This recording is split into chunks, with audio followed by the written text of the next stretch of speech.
Welcome back. Well, it's time for us to hear your opinion on corporal punishment. Is it a concern in your opinion? Now, recently, a disturbing video involving a 3-year-old girl who was severely beaten by her teacher has once again ignited conversations across the country about the place of corporal punishment in our schools. I mean, some months ago, similar situation happened in Lagos, Ikorodu, where a teacher was seen, slapping a 3-year-old continuously because he was not able to write. If you remember, if you can recall, the number 6162 as of that time. And this has become an issue for parents, like a 3-year-old. What does a 3-year-old actually even know? To be flogged, that much. Yes. So many are asking, at what point does discipline turn into abuse? Is there ever a justification for a teacher to lay hands on a child in the name of correction?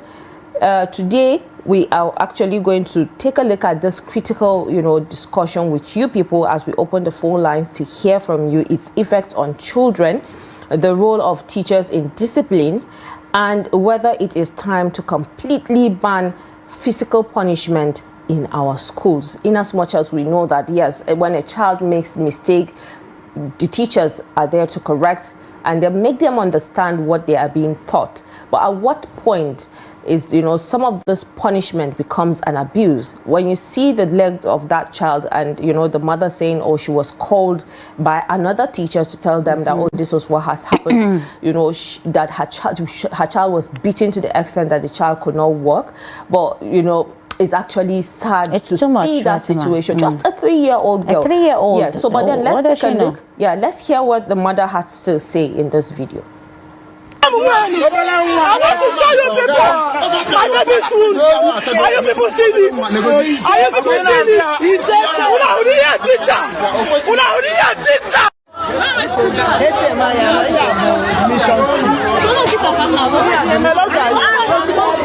Guys, I'm at Nigerian primary school now. At Ababanike. I was in my house now. Somebody called me on phone. Same number for my child in school. Now one of the teachers from Nigerian primary school flogged my child to the point that my child is no longer walking. I want to show you people my baby's wound. I want to show you people my baby's wound. I want to show you people my baby's wound. Are you people seeing this? Are you people seeing this? Una uriya teacher. Una uriya teacher. Teacher. Don't think about this. Don't say this. Teacher. The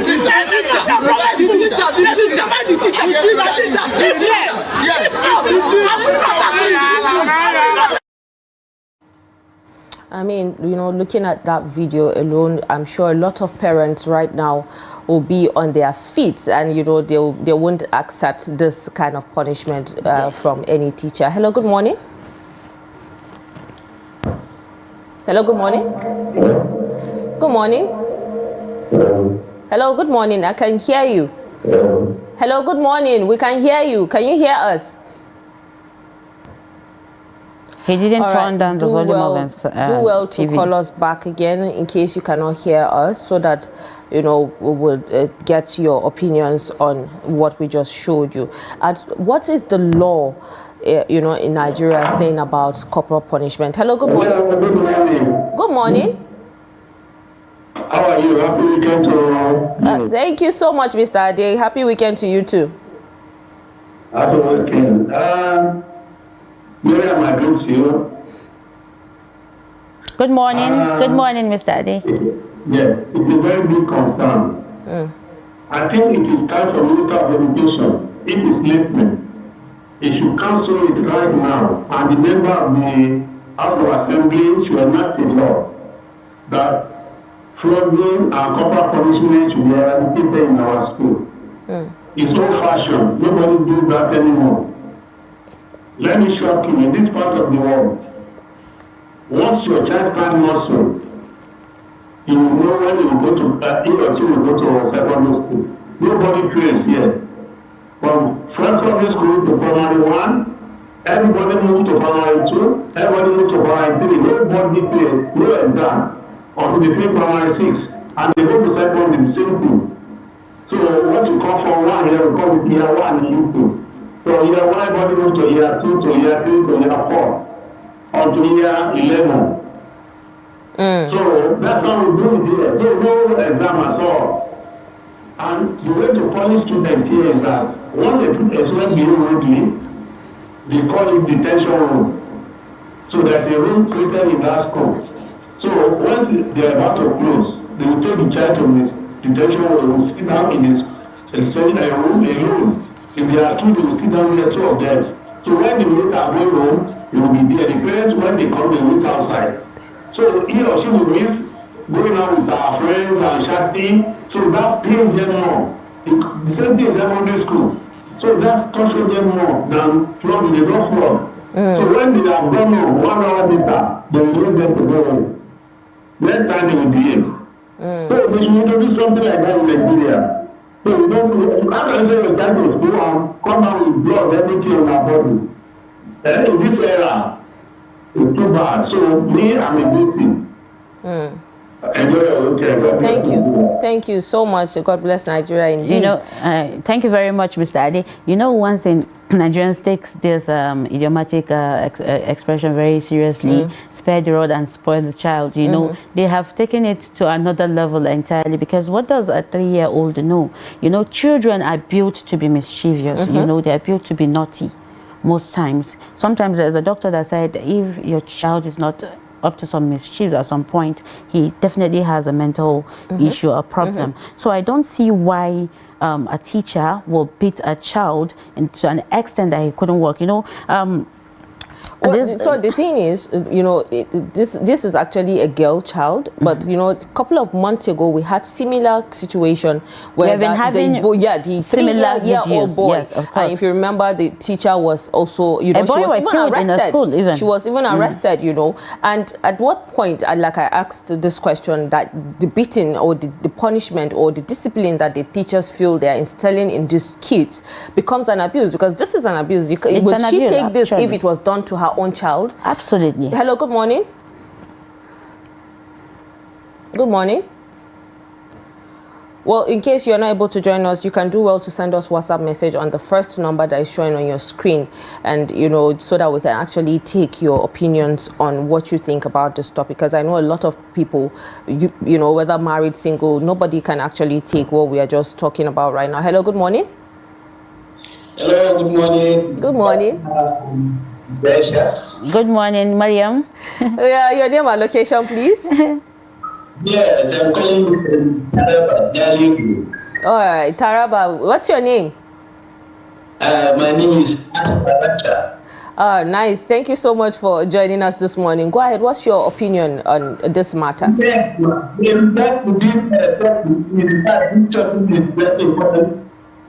I'm also a teacher by profession.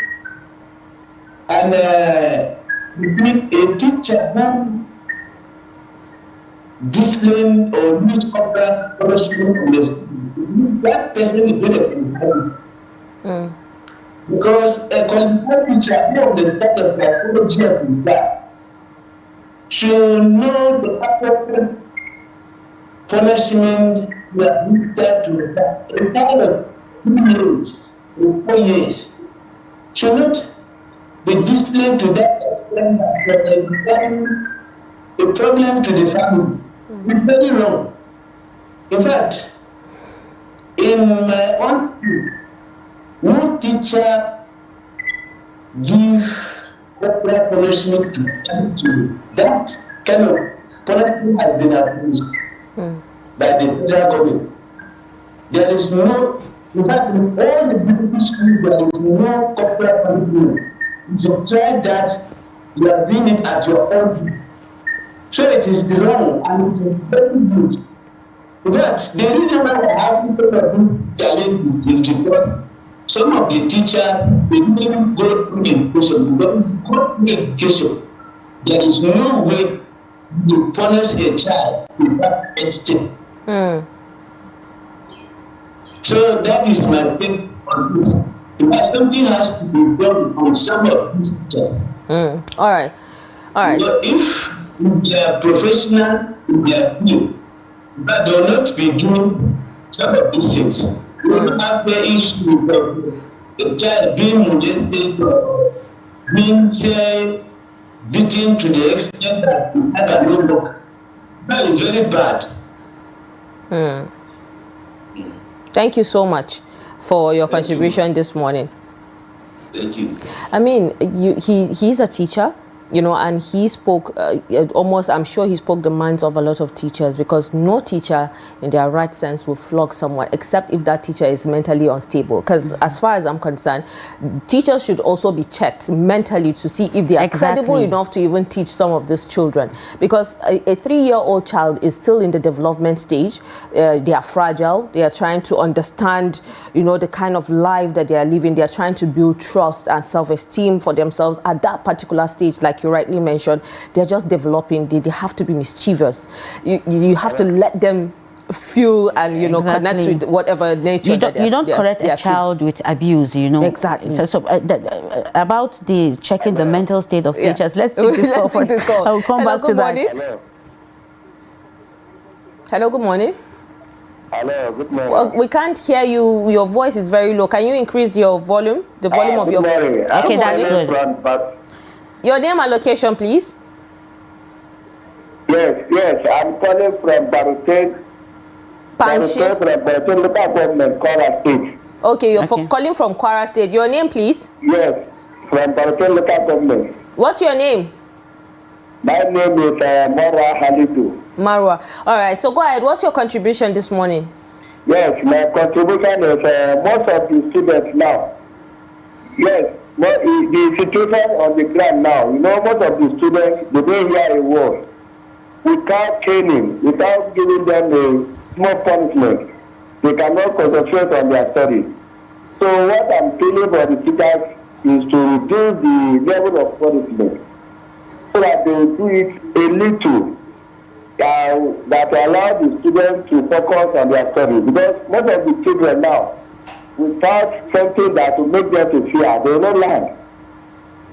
So what they need them just like that, in fact, they will not focus on their studies. So are you supporting what the teacher did to that young girl that we just showed on the video? What the advice I'm giving the teachers, they should reduce the level of punishment.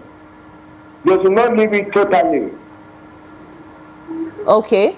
Yes, they should not leave it totally, but they should reduce it small. Or if there will be other little punishment, like giving them some little punishment in order to make them to know that what they are doing is not good, so that they change. Or if they leave the students just like that, in fact, the students they will turn to another direction, no. Because our nowadays students now, it is not easy. The work the teachers are doing now, it's not a small job. So don't let us discourage our teachers, because if they need punishment totally in the school, it still will turn in another direction. All right, thank you for your contribution. That is my contribution. Thank you. Thank you. If I understand the caller well, Fatima, he means there should be a limitation. He's saying that they shouldn't ban corporal punishment totally. Yes, of course. There should be a limit. You understand? Like now, a 3-year-old, I feel like, I believe, if a cane is kept aside, like, I will beat you, something like that. They will stop whatever they're doing. Already, you don't have to beat somebody's child. But you know, like I mentioned before we pick this call, let me just, you know, many teachers, 80% of teachers in Nigeria do not undergo any training. Especially the reason in why private they schools. should be checked. Exactly, they don't even know. You know, let's pick this call before we Hello, go good morning. Hello, good morning. Good morning. Your name and location, please. Yes, this is Mr. Paul. I'm calling from Makodi. Mr. Paul, thank you so much for calling us this morning. Go ahead. What's your contribution? Yeah, thank you. The issue that you were discussing this morning, I said for that child that was shown on the screen, it's not that punishment is too much for the age of that girl. So what I'm saying, just as the last caller said, punishment cannot be totally eradicated in our schools. in our secondary and primary schools if we really want the best out of these children. That is the fact, to my own opinion. Because why we take these children to the school is to change the environment. They can also be taught in their various houses. But when you go to the school, there should be a bit different from what is happening, the training that the children are getting from their houses. There should be a slight difference. There are things that a child is doing in the house that you cannot check them to the extent that you would like because of the love you have for them as a free parent. But when you get to the school, you say, this girl doesn't used to listen to me. It's not that the teacher that has his own brain will kill that child.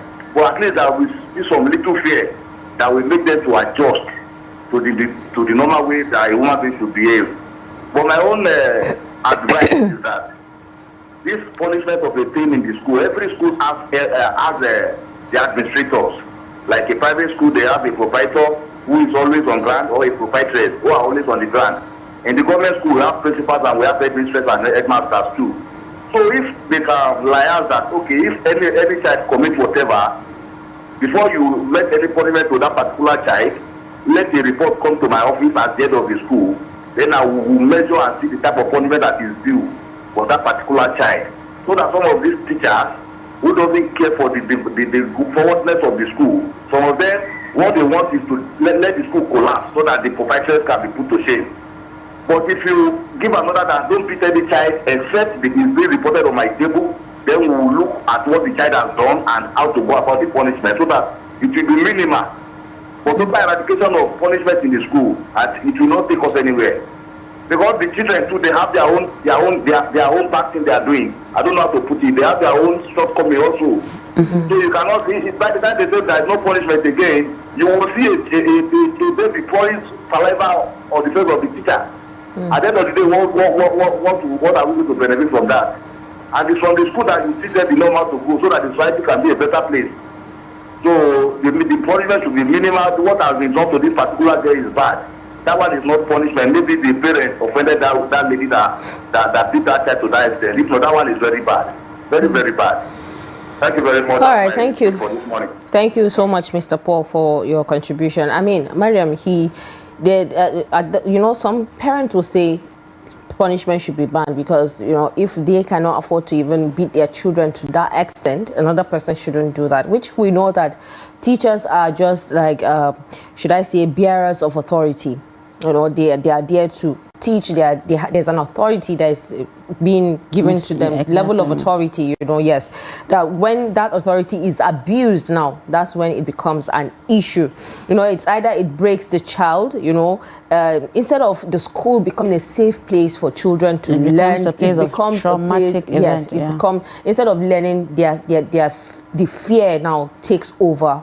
The way they are supposed to be free to learn and communicate with the teacher, to be comfortable, everything will be taken away. Hello, good morning. Hello? Hello, good morning.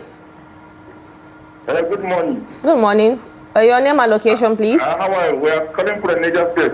Niger State. Your name, please. Yes, my name is Kabiru. All right, Kabiru, go ahead. What's your contribution? Yes. So my contribution, I support the discipline in the school. I support 100% in terms of discipline in the school. Because most of the children, they are very bad. Most of parents, that is why I say, what do you call it? Most of parents, they allow the children to do whatever. When they do bad things, they will just carry them to the school. Where is the teacher step? If the teacher wasn't disciplining them, they will continue doing something bad. That is why I always support the discipline, 100% in the school. I want to call the leaders of Nigeria to consider the teacher. The teacher in Nigeria, teacher is the last option in terms of working. Please, don't discourage the teacher. Allow the teacher to be disciplined. Teach the class, teach the student the class and discipline. Me, I support that. Don't discourage the teacher. Let the teacher do whatever. Thank you very much. All right. What do you have to say about what Kabiru just said? Because he's saying that parents should stay out if I'm understanding him correctly, he's saying parents should stay out when teachers are disciplining their children in school, because he's supporting the discipline. But there's a discipline that, just like you said, keeping a cane by the side and say, if you don't do this, I'll flog you. Already, these children we're talking about, if they are adults, maybe from the age of 8, 9, 10, we wouldn't even bother, because we know that at that age, children become very stubborn and they become very hard to control, you know, how you can actually regulate the certain things they do, because they're already understanding even right as and Parents, wrong. Fatima, But this is a 3-year-old child that we're talking about. Even as parents, there are levels to these things. There's a time you don't touch your child, and there's a level that your child and the age it will reach, and if it's up to some mischiefs, you have to take action. You know, like I said, aside that the teachers take their frustrations to school and vent it on your child, we have parents that over pamper their kids, and so to say they train badly behaved kids that bring them to school and they mingle with your kids. Let's hear from this, because I can see, you know, you being a mother, the mother in you is coming out. Hello, good morning. Hello, good morning. Good morning. Your name and location, please. My name is Dr. Suleiman Sharif. I'm calling you from Kano. Thank you so much, Dr. Suleiman, for joining us this morning from Kano. Go ahead. What's your opinion? My opinion is going to be from two perspectives, actually. Okay. One, discipline is inevitable in our schools, in life generally. The question of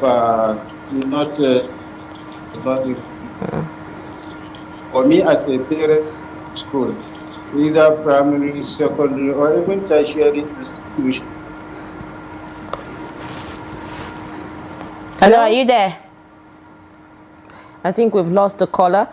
Please, you can call us back again so that we can hear you. We are already having I'm talking because we are talking about a 3-year-old. I'm already saying we have some WhatsApp messages that we need to take, and in between. So The first one says, I remember in the olden days, parents will even report their children to the teacher so they can help in correcting them. I don't support what the teacher did because the child is small, but removing punishment in the school is not good. The only issue I notice is that some of the teachers are not well trained. All right, so let's take another one before we get more calls. There are more messages coming in, and this is coming from Mr. Daniel Abu, and he says corporal punishment is a significant concern in Nigeria. Despite legal prohibitions and advocacy to end the practice, it remains widespread in homes and schools due to a combination of deeply ingrained cultural norms, a perception that it's an effective disciplinary tool, and inconsistent enforcement of existing laws. He said this leads to serious concern about the physical and psychological well-being of children. Sincerely, this act will have a negative impact on children's physical, emotional, and psychological well-being. I, for one, will never take this lightly with any so-called teacher that will do this to my child. It's totally unacceptable. So definitely these are parents, and parents will have different opinions. Well, Peter from Nasarawa says, I'm not in support of the age 3, but the student can be mischievous and should be put in check. Teachers should also read more of a Child Rights Act. That's what we're talking about, Fatima. Yeah. So lots of teachers in Nigeria they don't actually have the discipline and the trainings like you said before. There was a time we were talking with a teacher, and she said something that caught my attention. She said teaching is not all about teaching students. You understand? You have to know. Also teaching yourself how to tolerate those children. She said there are courses you take to understand children, especially if you're teaching in a nursery and primary school. It's different from which teaching. we know is difficult to handle children at that age. She said if you are not a patient person, if you're a very temperamental person, you cannot teach in nursery and primary school. No matter how well trained you are as a teacher. So let's pick this call. Hello, good morning. Good morning. Good morning, Mr. Abasekon. Good morning, Fatima, Ahmed, Musa, and Maryam, Idris. Thank you so much, Mr. Abasekon. Mr. Abasekon. Thank you so much for joining us. Good morning. Idris calling from Gombe. Thank you. Thank you for joining us. Go ahead. What's your opinion? All right. Alan Guru, and I just want to really make you to know that you are now the Queen Fatima of Kanuri. No more, yes, definitely. So, life is shaped by that thought. That is what the Bible makes us to understand in Proverbs chapter 4, verse 22. And I also love where Maryam quoted. She also quoted the Bible. I think Proverbs 29, verse 15, 17, and 22. And where that place makes us to understand that we cannot do without correction and discipline. It must be instituted in school. I remember the school I attended in Benue State then. They drafted soldiers to schools. At that time, we'll be going late to classes, so they will be whipping us, we'll be running, so we don't allow ourselves to be whipped by teachers, or by soldiers. And the mother of that child, she exhibited acts of lawlessness. She would have gone to the nearest places to report, either the police or to the principal. Look at how she was exhibiting herself in a lawless situation. It is uncalled for, but the teacher itself needs to be disciplined. Why do I say this? Because you don't discipline a child like that. I discipline my children, I flog them. But you cannot give them food that will be seen. It can lead to internal bleeding. I also want to add here that parents of authorities and teachers, they are the ones that groom, just like what you said, Fatima. You said the teachers are parents of authority. Yes, they are. They are trying to put our children in the right perspective. If they don't put our children in the right perspective, tomorrow they will become Boko Haram, they will become kidnappers, they will become armed robbers. The parents, they pamper them just like Maryam said. Some parents have over-pampered their children. And when they come to class, they don't listen. Here in Gobe, I see a lot of children, you see them in the prairie, they don't go to classes. And when the teacher beat them, their parents will go there and be shouting at them. I see it. One-on-one is what I've been seeing. When the teachers beat them for not coming, they will be shouting. And the parents over-pamper them. They spoil these children, and when they spoil them, what do they expect the teachers to do? It is very uncalled for. Parents should discipline their children. The first discipline starts from the home, starts from our houses. A family that is not built on a solid foundation is faulty. And that is why we're having miscreants in our society. Thank you very much, Trust TV. Thank you, our wonderful people and wonderful television station. Thank you. I want to ask one question. And the question is, where is Lilian Ogazi? Where is Somaya Abubakar Sadiq? And where is Chidoke Okabo? I've not been hearing from them. Please, I want to hear from them. Thank you. God bless you. Thank you so much, Mr. Pastekon. They are all very fine, actually. In life, people have to actually move on to other places, to progress in life. So definitely, Sumaya, Lilian Ogazi, Chidoke, they are all doing fine. It's just that, they have moved on to other places to, chase their career dreams and what have you. So today we have decided to give you the feedback from, the questions that keep coming up about Sumaya and the rest. Before we round off, Fatima, I want to add just one thing. In as much as discipline in children cannot be overemphasized, but there are levels to it. Like I said, there are strategies, you understand, to carry out, in discipline kids. Not this is abuse. So there's a thin line between a discipline and abuse, and I think you have to, sometimes when a child is being mischievous and you think you cannot you cannot like take care of that issue, you have to call the parent. Like there's one-on-one with the parent. You don't have to beat a kid like this. I mean, you just said it, there's a thin line, but at the same time, discipline is actually a grave concern for, parents. What kind of discipline do we want to instill on these children? What kind of society do we want to build? Because, the level of trauma, the level of pain that a child carries is actually what they grow up with, and that's what they spread into the society. You see a child, just a normal child, but is behaving in a certain way because he has been abused or she has been abused growing up, and they tend to do the same thing to other children. So we need to understand what kind of discipline we want, where is the thin line between discipline and abuse, just like Maryam said, and then we now know how we want our children to be handled when our eyes are not on them at that point. So, well, let's go on a break, and when we return, it's time for us to bring in our guests to talk about the International Girl Child Day.